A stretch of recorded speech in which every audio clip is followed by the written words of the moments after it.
सज्जन श्रोते हो, निशिदिनी मध्ये आपण सर्वांचे सहर्ष स्वागत करीत आहे. आजच्या निरूपणाचं शीर्षक आहे वर्षा करुणाष्टक.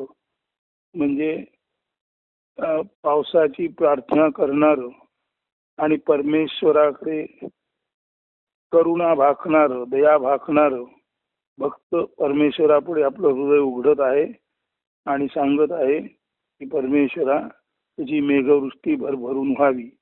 अशा अर्थाचं हे भक्त हृदयीचं प्रसवलेलं वर्षा करुणाष्टक, यामध्ये 8 कडवी आहेत. हे वर्षा करुणाष्टक सज्जन श्रोते हो, वर्षा करुणाष्टक या शीर्षकाखालीच आपणा पुढे सादर करीत आहे.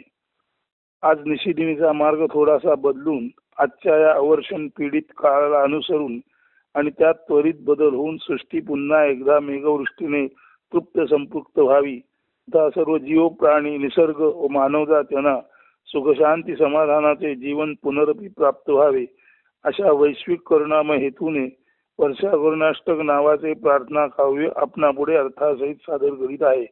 या काव्यात 8 कडवी असल्याने त्याला अष्टक म्हटले आहे आणि यामध्ये परमात्म तत्वाची कृपा होऊन सर्व दूर आणि पुरेशी मेघवृष्टी व्हावी म्हणून केलेली हृदयार्द्र करुणा भाकणारी प्रार्थना असून हे वर्षा करुणाष्टक 28/5/2000 साली अवतरले असून मेघवृष्टी ग्रंथात पान 231 आणि 233 वर आणि आत्मोपनिषद ग्रंथात 230 आणि 231 पानावर याचा अंतर्भाव आहे. मेघवृष्टीमध्ये ते अर्थासहित आलेला आहे. आत्मोपनिषद मध्ये अर्थ सांगितलेला नाही. तरी सुद्धा या वर्षा करुणाष्टकाचा प्रथम अर्थ स्पष्ट करून आणि नंतर काव्य वाचन करून आजच्या या निरूपणाची सांगता होईल, एवढं आपण नीट लक्षात घ्या. आणि आता हे वर्षा करुणाष्टक पूर्ण लक्ष अवधान केंद्रित करून आपण ऐकावे अशी विनंती करून आजच्या निरूपणाची सुरुवात करत आहे. प्रथम गद्य अर्थ. हे विश्वंभरा, विश्वात्मका, विश्वदेवा, तू अनादि अनंत असून सर्व जगाचा मूळ आधार आहेस. तू सर्व उत्पत्ती स्थिती लय यांचे कारण आहेस. हे जगदाच्या आधारा, तू भक्ताची प्रार्थना ऐक आणि तुझ्या हृदयात भक्ताकरिता करुणा निर्माण होऊन ती प्रवाहित होऊ दे. म्हणजे तुझ्या करुणेचा स्राव निघू दे, स्राव निर्माण होऊ दे. आता तुझी मानस पूजा मी पुढील प्रमाणे करीत आहे. माझ्या हृदयातील भक्ती सलिलाने म्हणजे भक्ती रूपी पाण्याने मी तुला अभिषेक करतो आणि माझ्या उच्छ्वासाने मी तुला पुसून कोरडा करतो. माझ्या प्रफुल्लित टवटवीत भक्तिभावपूर्ण मनाने म्हणजे सुमनाने मी तुला सुगंधाचे लेपन करतो. माझ्या पंचप्राण रूपी पुष्पाने प्राण अपान व्यान उदान समान असे हे जे 5 प्राण, त्या पंचप्राण रूपी पुष्पाने मी तुझे पूजन करतो.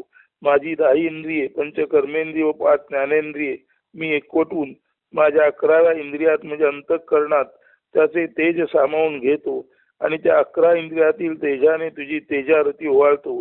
ही माझी मानस पूजा तू मान्य कर आणि माझे आरुष आत्मनिवेदन म्हणजे काहीसे असंबद्ध किंवा वेडेवाकडे परंतु आत्म्याला उद्देशून केलेले अत्यंत करुणापूर्ण प्रार्थनारूपी भाषण तू यथार्थतेने समजून घे. हे ईश्वरा, तुझी पृथ्वी म्हणजे धरा ग्रीष्माने अतिशय तप्त झाली आहे. तिचे सांत्वन करण्यासाठी, तिला शांत करण्यासाठी तुम्ही त्वरा करा, घाई करा. सारे पाण्यातील व वनातील जल तथा पशु प्राणी त्रासले आहेत. सर्व वने अरण्ये लोक म्हणजे लोक असलेली जागा किंवा स्थान, सर्व वने अरण्ये लोक आणि त्यांची मने म्हणजे सर्व लोकांची मने पाण्याच्या अभावी आणि ग्रीष्माच्या तापेने पोळली आहेत. झरे नद्या सारे पाणवठे वृक्ष शुष्क झाले आहेत, वाळले आहेत, आटले आहेत. कुठेही पाणी आढळत नाही. पक्ष्यांनी आक्रंदन आक्रोश सुरू केला आहे. वर्षावृष्टी झाल्याखेरीज तुझी सृष्टी चालणार तरी कशी? खरे तर हे तुला सांगावे लागते ते योग्य नाही. असे तुला सांगणे म्हणजे तुला मुका बहिरा अंध समजण्यासारखेच होत नाही का? बरे, तुला खरोखरच शून्य निर्गुण निराकार मानले, तू मूढ किंवा मूर्ख आहेस असे समजले तर तेही पटणारे नाही. कारण या शून्यातूनच सृष्टीचा पसारा हे विश्वरूप हे गूढ निर्माण झाले आहे आणि जन्माला आलेले आहे. तर जर शून्यातून विश्व निर्माण होतं तर या शून्याला या मुळाला आपण अंध मूक बधीर समजणं हेही योग्य नाही. असा एक नवीनच प्रश्न एकदा या बाजून आणि त्या बाजून उभा राहतो. नाही, तू निश्चितच संवेदन शून्य नाहीस. तू निश्चितच स्वतःच्या संवेदना स्वतः जाणणारा ससंवेद्य आत्मा आहेस.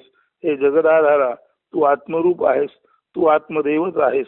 सर्व विश्वव्यापी मूक आणि मुखरित, मूक म्हणजे मौन आणि मुखरित म्हणजे बोलण्याजोगे, सर्व विश्वव्यापी मूक आणि मुखरित संवेदनांचे मूळ रूप तू आहेस. तू भक्ताच्या हृदयात करुणा रूपाने राहतोस. तीच करुणा भक्ताद्वारे आर्द्र प्रेमळ शब्दांनी प्रार्थना रूपे बाहेर पडत आहे. संवेदनांचे मूर्त रूप म्हणजेच प्रार्थना. संवेदनांचे मूर्त रूप म्हणजेच प्रार्थना. तेच प्रार्थनेचे कानाला जाणवणारे दृश्य रूप होय. आता तो प्रार्थना रूपी करुणा रसच या तुझ्या सृष्टीला संजीवन, तेज, चैतन्य पुनर्प्रदान करणारा ठरू. ही करुणाच मेघवृष्टीद्वारे वर्षून सृष्टीचे रक्षण करू. हे आत्मदेवा, संवेदनांच्या देवा, तूच तर करुण आणि दयाळू असा वरुण म्हणजे पावसाची देवता किंवा समुद्राची मूळ अधिष्ठात्री असून तू भरभरून जलवर्षाव म्हणजे तुझ्या प्रेमाचा वर्षाव कर. जर खरोखरच भक्ताचा आत्मसखा मित्र असशील तर हे बोल वाया जाणार नाहीत. अत्यंत निर्मल, सरळ, निष्कपट भावाने तुझी प्रार्थना केली असता तू औचितपणे आकस्मिकपणे मेघवृष्टीद्वारे जलवृष्टीद्वारे तुझा कृपा प्रसाद भक्ताला देशीलच देशील. हे वर्षा करुणाष्टक पाऊस पडावा म्हणून करुण अंतःकरणाने गायलेली ही 8 कडवी प्रार्थना रूप कडवी असून नारायण त्याचा अध्यापक शिकविणारा पाठक आहे. हे अंतःकरणात दृढ धरून गायले तर साऱ्या सृष्टी करता उदंड पाणी, वर्षा, पाऊस निश्चितच उपलब्ध होईल. तर आता हे अर्थ सांगून झाल्यानंतर वर्षा करुणाष्टक यथास्थित म्हणत आहे ते आपण नीट श्रवण करावे. वर्षा करुणाष्टक. ओम विश्वात्मका विश्वदेवा विश्वंभरा आदिकारणा अनादि अनंता जगदाधारा मूलाधारा ऐकावी भक्ताची प्रार्थना श्रवो तव हृदयी भक्ता लागी करुणा भक्ती सलिली करीन तुझा अभिषेक उच्छ्वासे तदनंतरी शोष सुमने सुगंधलेपन पंचप्राण पुष्पे पूजन चैतन्याची तेजारती एकवटुनी दशेंद्रिये एकादशी घ्यावी मानस पूजा मानून समजोनी घेई आरुष आत्मनिवेदन ग्रीष्मे तप्त झाली तव धरा आता त्वरा करा संत्रस्त सारी जलचरे वनचरे शुष्क झाली जनमने अनवने निर्झर सरिता अवघे पाणवठे वृक्ष शुष्क कोठे जलना भेटे पक्षी आक्रंदिती आक्रोश मांडिती विनावृष्टी कैसी चाले तव सृष्टी हे तुझसी जरी सांगावे लागे मूक बधिर अंध तरी तुझ कान समजावे जरी ऐसे तुझ शून्याकार मूढ मानिले तरी कैसे सृष्टीचे विश्वरूप गूढ उपजिले